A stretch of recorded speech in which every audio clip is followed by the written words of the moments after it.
ನಿನ್ನ ಸಲಹೆಯನ್ನ ಗಂಭೀರವಾಗಿ ಪರಿಗಣಿಸ್ತೇವೆ. ಇನ್ನು ಮುಂದೆ ಉತ್ತರ ಕರ್ನಾಟಕ ಬೇರೆ ರಾಜ್ಯ ಮಾತಾಡಬೇಡ.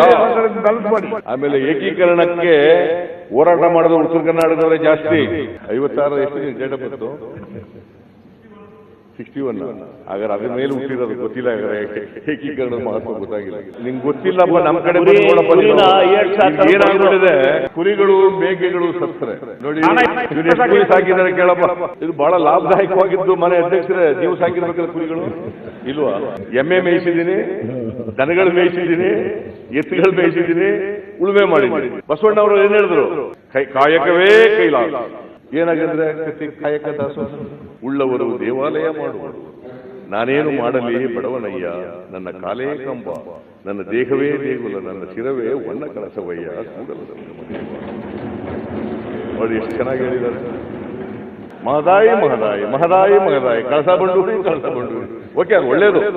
ಇವತ್ತು ಫ್ರಮ್ ದಟ್ ಏರಿಯಾ ಅದು ಮಾಡ್ಲೇಬೇಕು. ಆಯ್ದಕ್ಕೆ ಲಕ್ಕಮ್ಮ, ಆಯ್ದಕ್ಕೆ ಲಕ್ಕಮ್ಮ ಯಾರು ಹೇಳಿದ್ರು? ನೀವು ವೀರಶೈವ ಮಹಾಸಭಾದ ಸೆಕ್ರೆಟರಿ ಆದದ್ದು ಸಾರ್ಥಕ ಆಗಿದೆ. ಆಕಳು ಹೋರಿ ಸತ್ರಿ ಪರಿಹಾರ. ಯಾಕೆ ಆಕಳು ಹೋರಿ 600? ಆಕಳು ಮತ್ತು ಎತ್ತ, ಆಕಳು ಮತ್ತು ಎತ್ತಿಗೆ ಪರಿಹಾರ ಕೊಡ್ತಾರೆ. ಕೂತ್ಕೊಳ್ಳಿ ಹೇಳ್ತೀನಿ. ಆಮೇಲೆ ಎಮ್ಮಿಗೆ ಕೋಣಕ್ಕೆ ಪರಿಹಾರ ಇಲ್ಲ. ಬಿಡಿ, ನೀವೇ ಕೇಳಿದ್ದೀನಿ ನಾನು. ನೀವೇ ಮಾಡಕ್ ಹಚ್ಚಿದ್ರಿ ಅಂತ ನಿಮ್ಗೆ ಗೊತ್ತಾ? ಇದು ಯಾವ ಮಾಡ್ತು ಅಂತ ಗೊತ್ತಾ? ಕೇಳಪ್ಪ. ಇಲ್ಲಿ ಉತ್ತರ ಕರ್ನಾಟಕದಲ್ಲಿ ಉತ್ತರ ಕರ್ನಾಟಕ ಕುರಿ ಸಾಕಲ್ವೋ? ಆಕಳು ಸಾಕಲ್ವೋ? ಕಡಿಮೆ, ಬಹಳ ಕಡಿಮೆ. ಅಲ್ಲ, ಅದು ಕೂಡ ಇಲ್ಲರಿ. ಇಲ್ಲಿ ಆಕಳು ಮತ್ತು ಎತ್ತ ಆ ಕಡೆ. ನಿನ್ನ ಸಲಹೆಯನ್ನ ಗಂಭೀರವಾಗಿ ಪರಿಗಣಿಸ್ತೇವೆ. ಇನ್ನು ಮುಂದೆ ಉತ್ತರ ಕರ್ನಾಟಕ ಬೇರೆ ರಾಜ್ಯ ಮಾತಾಡಬೇಡ. ಬ್ಯಾಲೆನ್ಸ್ ಮಾಡಿ, ಅದನ್ನ ಹೇಳಕ್ ಹೋಗಬಾರದು. ನಾವೆಲ್ಲ ಏಕೀಕರಣ ಆದ್ಮೇಲೆ ಒಟ್ಟಿಗಿದ್ದೀವಿ. ಆಮೇಲೆ ಏಕೀಕರಣಕ್ಕೆ ಹೋರಾಟ ಮಾಡಿದ್ರು ಉತ್ತರ ಕರ್ನಾಟಕದವರೇ ಜಾಸ್ತಿ. ನಿಮ್ಗೆ ಗೊತ್ತಿದೆಯಲ್ಲ, ಏಕೀಕರಣಕ್ಕೆ ಉತ್ತರ ಕರ್ನಾಟಕದವರೇ ಜಾಸ್ತಿ ಹೋರಾಟ ಮಾಡಿದ್ರು. ಒಂದು ಭಾಷೆ, ಒಂದು ಆಡಳಿತ, ಒಂದು ಸಂಸ್ಕೃತಿ, ಒಂದು ಜನ, ಇವರೆಲ್ಲ ಒಟ್ಟಿಗೆ ಇರಬೇಕು ಅಂತ ಮಾಡಿರೋದು ಕತ್ತಿಯವರೇ.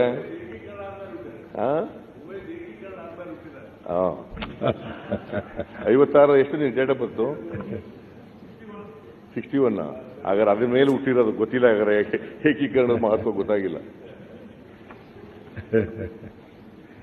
ಸೊ ಆಮೇಲೆ ಏನು ನಡಳ್ಳಿ ಬಂದಿಲ್ವಾ? ಪಾದಯಾತ್ರೆ ಉತ್ತರ ಕರ್ನಾಟಕ ಸಪರೇಟ್ ರಾಜ್ಯ ಮಾಡಿ ನೋಡಿ. ಇಷ್ಟೆಲ್ಲ ನಾವು ಮಾಡಿದ ಮೇಲೂ ಕೇಳ್ತೀರಲ್ಲ ನೀವು, ಹೆಂಗಿದೆ? ಆಮೇಲೆ ಈ ಆಕಳು ಇದು ಹೇಳಿದ್ರಲ್ಲ ಮಾನ್ಯ ಅಧ್ಯಕ್ಷರೇ, ನಾನು ಮೊದಲು ಏನ್ ಮಾಡಿದೆ, ಈ ಕುರಿ ಮೇಕೆಗಳಿದಾವಲ್ಲ, ಮಳೆ ಜಾಸ್ತಿ ಬಂದ್ಬಿಟ್ರೆ ಕೊಚ್ಕೊಂಡು ಹೊಂಟೋಯ್ತಿದ್ದವು ನದಿನಲ್ಲಿ. ಆಮೇಲೆ ರೋಗ ಬಂದರೆ ಕೊಚ್ಕೊಂಡು ಹೊಂಟೋಗ್ಬಿಡವು.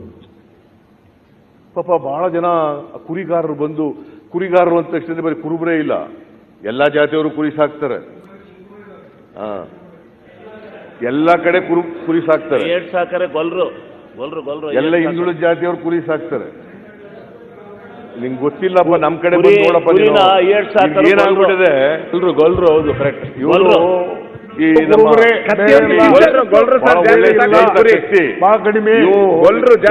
ಬೇರೆ ಜಿಲ್ಲೆಗೆ ಹೋಗೋದೇ ಇಲ್ವಲ್ಲ. ಆ ಸಮಯ ಹೆಂಗ್ ಗೊತ್ತು ನಮ್ಮ ಕಡೆ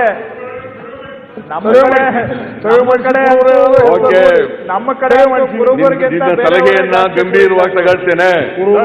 ಸರ್ವೆ ಮಾಡ್ಸೋಣ. ಮನೆ ಅಧ್ಯಕ್ಷರೇ, ನಾನೇನ್ ಮಾಡಿದೆ 2014-15 ಬಜೆಟ್ನಲ್ಲಿ ಕುರಿಗಳು ಮೇಕೆಗಳು ಸತ್ತರೆ ನಾವು ವಿನಯ್ ಕುಲಕರ್ಣಿ ಅವ್ರು ಸಾಕಿರ್ಲಿಲ್ಲ ನೋಡಿ. ಎಷ್ಟು ಕುರಿ ಸಾಕಿದ್ದಾರೆ ಕೇಳಪ್ಪ? ನಾನ 2000 ಸಾಕಿನಿ. 2000 ಕುರಿ. ಇದು ಬಹಳ ಲಾಭದಾಯಕವಾಗಿದ್ದು. ಮನೆ ಅಧ್ಯಕ್ಷರೇ, ನೀವು ಸಾಕಿರ್ಬೇಕಲ್ಲ ಕುರಿಗಳು ಇಲ್ವಾ? ನಿಮ್ಮ ಮಗ ಇಲ್ವಾ? ಬಿಡಿಯತ್ತು ಹೋಲಿ. ನಾನು ಸಾಕಿಲ್ಲ ನಿಜ ಹೇಳಬೇಕು ಅಂತಂದ್ರೆ. ನಾನು ಕುರಿಗಿರಿ ಕಾದವನಲ್ಲ ಯಾವತ್ತೂ. ಎಮ್ಮೆ ಮೇಯಿಸಿದ್ದೀನಿ, ದನಗಳು ಮೇಯಿಸಿದ್ದೀನಿ, ಎತ್ತುಗಳು ಮೇಯಿಸಿದ್ದೀನಿ, ಉಳುಮೆ ಮಾಡಿದ್ದೀನಿ. ಅಷ್ಟು ಗೊತ್ತು ನನಗೆ. ಕುರಿ ಸಾಕಿಲ್ಲ ನಾನು. ಪೌಲ್ಟ್ರಿ ಕುರಿ ಸಾಕಿದ್ಯಾ? ಇಲ್ಲ. ಲಿಂಗಾಯತಲ್ಲಿ ಹುಟ್ಟಿ ಯಾವ ಸಾಕೋಗಿಲ್ಲ ಎಂ ಬಿ ಪಾಟೀಲ್ ನಮಗೆ ಕುರಿ ಸಾಕೋರೆಲ್ಲ ಲಿಂಗಾಯತ್ರೆ ದೇಶದಲ್ಲಿ ಮನೆ ಮನೆಗೂ ಸಾಕಿದ್ದಾರೆ. ದುರ್ದೈವ ಅಂತ ಹೇಳಿದ್ನೆಲ್ಲ ಕತ್ತಿಯವರು ನಾವು ಲಿಂಗಾಯತರು ಇವೆಲ್ಲ ಸಾಕಲ್ಲ ಅಂತ. ಆ ಜಾತಿ ಏನೇನ್ ಸಾಕ್ತಾ ಇದ್ರು ಅವ್ರ ವೃತ್ತಿ ಮೇಲೆ ಜಾತಿ ಮಾಡಾಕ್ಬಿಟ್ರು, ಅದ್ರ ಮೇಲೆ ಜಾತಿ ಮಾಡಾಕ್ಬಿಟ್ರು. ಅಲ್ಲ ಎಂ ಬಿ ಪಾಟೀಲ್ ಹೇಳಿದ ಮೇಲೆ ವೀರಶೈವ ಲಿಂಗಾಯತ ಈ ಬಾಲ ತೀರ್ಮಾನ ಮಾಡ್ತಾ ಇದ್ದೀವಿ. ನೀವು ವ್ಯವಸಾಯ ಮಾಡ್ತೀರಿ, ನಿಮ್ಮನ್ನು ಕರೆದ್ಬಿಟ್ರು. ಕುರಿ ಸಾಕೋರು ಕುರುಬರು ಹೊಂದ್ಬಿಟ್ರು. ಈ ತರ ಬೇಟೆ ಆಡೋರನ್ನ ನಾಯಕರು ಅಂತೆಲ್ಲ ಕರೆದ್ಬಿಟ್ರು. ಕಾಯಕ ಬಸವಣ್ಣವರು ಏನ್ ಹೇಳಿದ್ರು? ಕಾಯಕ ಮತ್ತು ಕೈಲಾಸ, ಕಾಯಕವೇ ಕೈಲಾಸ, ಕಾಯಕ ಮತ್ತು ದಾಸೋಹ. ಏನಾಗಂದ್ರೆ ಕತ್ತಿ ಕಾಯಕ ದಾಸೋಹ ಅಂದ್ರೆ ನೀನೇನಂತ ಅರ್ಥ ಮಾಡ್ಕೊಂಡಿದ್ರೆ ಕಾಯಕ ದಾಸೋಹ ಅಂತಂದ್ರೆ? ಕಾಯಕ ಅಂತಂದ್ರೆ ಬಸವಣ್ಣವರು ಈ ಸಂಪತ್ತನ್ನು ಉತ್ಪಾದನೆ ಮಾಡ್ತಾರಲ್ಲ ಅವರೆಲ್ಲ ಕಾಯಕ ಮಾಡೋ ಜನ. ಯಾರು ಸಂಪತ್ತನ್ನು ಉತ್ಪಾದನೆ ಮಾಡ್ತಾರಲ್ಲ ಅವರೆಲ್ಲರೂ ಕೂಡ ಕಾಯಕ ಮಾಡ್ತಕ್ಕಂಥ ಜನ. ಅದಕ್ಕೆ ಅವ್ರು ಏನ್ ಹೇಳಿದ್ರು ಅಂದ್ರೆ ಕಾಯಕ ಅಂತಂದ್ರೆ ಪ್ರೊಡಕ್ಷನ್, ದಾಸೋಹ ಅಂತಂದ್ರೆ ಹಾಸ್ಟೆಲ್ಗಳು ಮಾಡಿ ಊಟ ಹಾಕೋದಲ್ಲ ಅಥವಾ ಎಲ್ಲ ಕೂತ್ಕೊಂಡು ಊಟ ಮಾಡೋದಲ್ಲ. ದಾಸೋಹ ಅಂದ್ರೆ distribution. Distribution of what? Creation of wealth, distribution of wealth. ಇದು ಬಸವಣ್ಣ ಹೇಳುದು. ಏನಪ್ಪ ದತ್ತ ಸರಿಯಾಗಿದೆಯಾ? ಇಲ್ಲ ಐನವರು ನಂಗೆ ಗೊತ್ತಾದ ನೀವು ಮಾತಾಡ್ಕೊಳ್ಳಿ. ನೀವು ಎಂ ಬಿ ಪಾಟೀಲ್ ಇಬ್ರು ಮಾತಾಡ್ಕೊಳ್ಳಿ, ಕೇಳೋದು ನಾವು. ಅದರಿಂದ ಬಸವಣ್ಣವರು ಇದನ್ನ ಹೇಳಿದ್ದು ಕಾಯಕ ದಾಸೋಹ. ಅದಕ್ಕೆ ಕಾಯಕ ಅನ್ನೋದು ಕೀಳಿರುಮೆ ಅಲ್ಲ, ಮತ್ತೆ ಕೀಳಲ್ಲ. ಕಾಯಕ ಮಾಡೋರೇ ಶ್ರೇಷ್ಠರು ಅಂತ ಹೇಳೋದು. ಅದಕ್ಕೆ ಬಸವಣ್ಣ ನೀವು ಯಾರ ಮಗ ಅನ್ನೋದಕ್ಕೆ ಏನು ಹೇಳಿದ್ದಾರೆ? ಅದಲ್ಲಯ್ಯ, ಮಾದಾರ ಚೆನ್ನಯ್ಯನ ಮಗ. ನಾನು ಅತ್ಯಂತ ಸ್ಥಳ ಕೊನೆಯಲ್ಲಿರ್ತಕ್ಕಂಥ ಜಾತಿ ಇದೆಯಲ್ಲ ಅವ್ರ ಮಗ ನಾನು ಅಂತ. ಅವ್ರು ಬ್ರಾಹ್ಮಣ ಜಾತಿಯಲ್ಲಿ ಹುಟ್ಟಿದ್ರು ಕೂಡ ಆ ಶರಣರು ಬಸವಣ್ಣವರು, ಬಸವಾದಿ ಶರಣರುಗಳು ಅದನ್ನು ಹೇಳ್ತಾರೆ. ನಾನು ಕಟ್ಟ ಕಡೆಯ ಸಮಾಜದಲ್ಲಿ ಯಾರು ಕಟ್ಟ ಕಡೆಯವರು ಇರ್ತಾರೆ ಅವ್ರ ಮಗ ನಾನು. ಅದನ್ನೇ ಇಂಗ್ಲಿಷ್ನಲ್ಲಿ ಡಿಗ್ನಿಟಿ ಆಫ್ ಲೇಬರ್. ಅದಕ್ಕೆ ಎಲ್ಲರೂ ಕಾಯಕ ಮಾಡಬೇಕು ಅಂತ ಹೇಳಿದ್ರು ಬಸವಣ್ಣವರು. ಕೆಲವರು ಮಾತ್ರ ಕಾಯಕ ಮಾಡೋದು, ಸಂಪತ್ತನ್ನು ಉತ್ಪಾದನೆ ಮಾಡೋದು ತಿನ್ನೋದಲ್ಲ. ತಿನ್ನೋದು ಉತ್ಪಾದನೆ ಮಾಡೋರು ಯಾರೋ, ತಿನ್ನೋರು ಯಾರೋ. This should go, the system is should go ಅಂತ ಬಸವಣ್ಣವರು ಅವತ್ತು ಮಾಡಿ ಎಲ್ಲರೂ ಕಾಯಕ ಮಾಡಿಯಪ್ಪ, ಎಲ್ಲರೂ ಡಿಸ್ಟ್ರಿಬ್ಯೂಟ್ ಮಾಡ್ಕೊಳ್ಳಿ ಅಂದ್ಕೊಂಡ್ರೆ ಅಂತ ಸಮಾಜದಲ್ಲಿ ಯಾರು ಕೂಡ ಹಿಂಗಿರಲ್ಲ ಕೈಗಳು, ಎಲ್ಲಾ ಕೈಗಳು ಕೂಡ ಹಿಂಗಿರ್ತವೆ ಅಂತ ಹೇಳಿದ್ರು ಬಸವಣ್ಣವರು. ಗೊತ್ತಾಯ್ತೇನ ಪಕ್ಕತ್ತಿ? ಇನ್ನೊಂದು ದಿನ ಹೇಳು, ಎಲ್ಲರೂ ಹೋಗಿ. ಗೊತ್ತಿದೆಯಾ? ಓಕೆ. ಸೊ ಇದು ಕಾಯಕ ಮತ್ತು ದಾಸೋಹ. ಇದನ್ನೇ ಬಸವಣ್ಣವರು ಕಾಯಕವೇ ಕೈಲಾಸ. ಅದಕ್ಕೆ ಬಸವಣ್ಣವ್ರು ಏನ್ ಹೇಳ್ತಾರೆ ಅಂದ್ರೆ ದೇವ್ರ ಬಗ್ಗೆ, ಸ್ವರ್ಗದ ಬಗ್ಗೆ, ನರಕದ ಬಗ್ಗೆ ಅವ್ರ ವ್ಯಾಖ್ಯಾನ ಏನ್ ಗೊತ್ತಾ?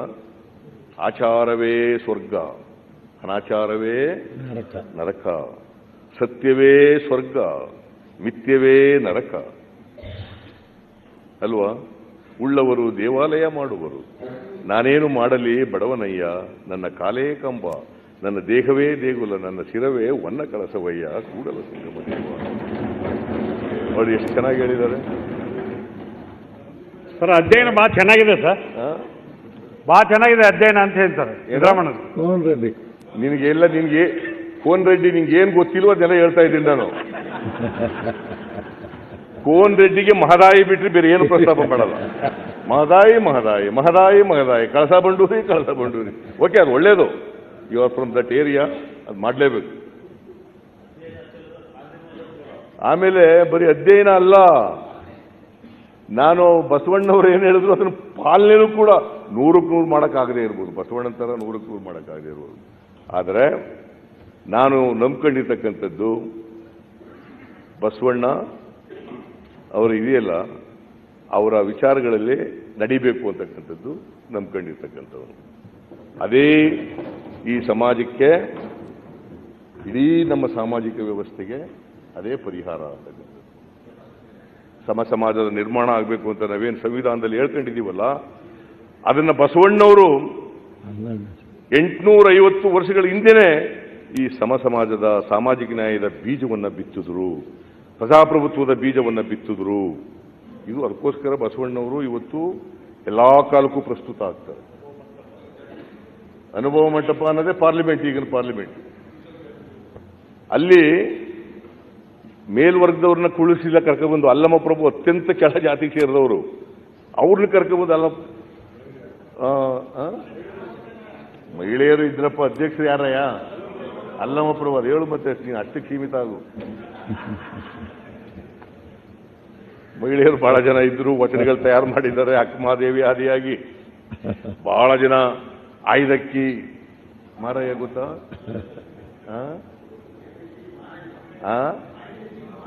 ಆರ್ದಕ್ಕಿ, ಅದೇ ನಾನು ಹೇಳ್ದ, ಆಯ್ದಕ್ಕಿ ಮಾರಯ್ಯ, ಐದಕ್ಕಿ ಲಕ್ಕಮ್ಮ. ಆಯ್ದಕ್ಕಿ ಲಕ್ಕಮ್ಮ ಯಾರು ಹೇಳಿದ್ದು? ನೀವು ವೀರಶೈವ ಮಹಾಸಭಾದ ಸೆಕ್ರೆಟರಿ ಆದದಕ್ಕೂ ಸಾರ್ಥಕ ಆಯ್ತು. ಬಸವ ತತ್ವ ಮೇಲೆ ನಡೀತದೆ ಸರ್. ನಾನೀಗ ದಾರಿ ತಪ್ಪಿಬಿಡ್ತೀನಿ ಅನ್ನೋ ಕಾಣಿಸುತ್ತೆ. ಸುಮ್ಮನೆ ತಮಾಷೆಗೆ. ಇಲ್ಲ ಸರ್, ಹೇಳಿ ಸರ್, ಚೆನ್ನಾಗಿದೆ ಇದು. ಹೇಳಿ ಸರ್. ನನ್ಗೆ ಯಾರು ಪ್ರವಚನ ಕರೆಯಲ್ರಯ್ಯ, ಹೇಳ್ತೀನಿ.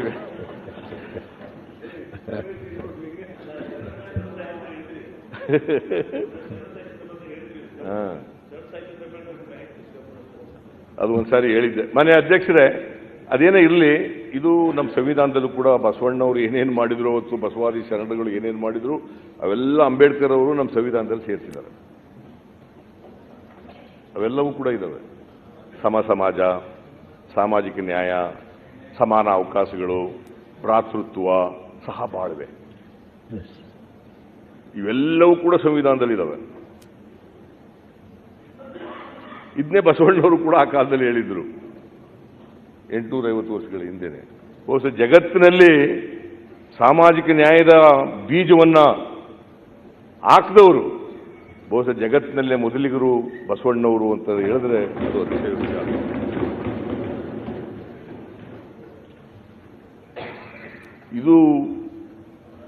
ಇದರಲ್ಲಿ ನಂಬಿಕೆ ಇಟ್ಕೊಂಡಿರ್ತಕ್ಕಂಥ ನಾವು. ಅದಕ್ಕೆ ಕತ್ತಿಯವರೇ, ಈ ಕುರಿಗಳಿದ್ವಲ್ಲ, ಹಿಂಗೆ ನೀರು ಬಂದಾಗ ಸತ್ತೋಗವು, ಬ್ಲೂ ಟಂಗ್ ಬಂದಾಗ ಸತ್ತೋಗ್ಬಿಡವು.